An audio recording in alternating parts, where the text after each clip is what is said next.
Izinkumbi zabantu zitheleke eMhlathuze Sport Complex ukuzothamela isifundo. Isilo sisebenzise lo mcimbi ukukhuza umkhuba wokubulawa kwabantu besifazane nezingane. Ukhulume kakhulu ngesigameko esisanda kwenzeka sokubulawa kukaPhilasande Shange, okuthiwa umzimba wakhe watholakala ucwiyiwe, noyingane yesithathu ukubulawa esifundazweni ezinsukwini eziyishumi. Kulela kinina zulomnyama makukhona noma makukhona into enjalo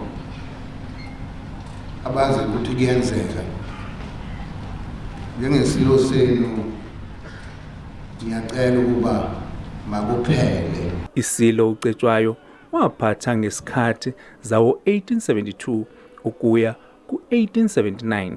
Uhlonishwa kakhulu ngokuhlula amangesi eSandlwana ngo-1879.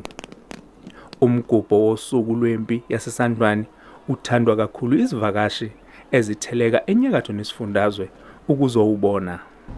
Kepha lokho okwenzeka eSandlwane mhla ka-22 January kwaguqula konke.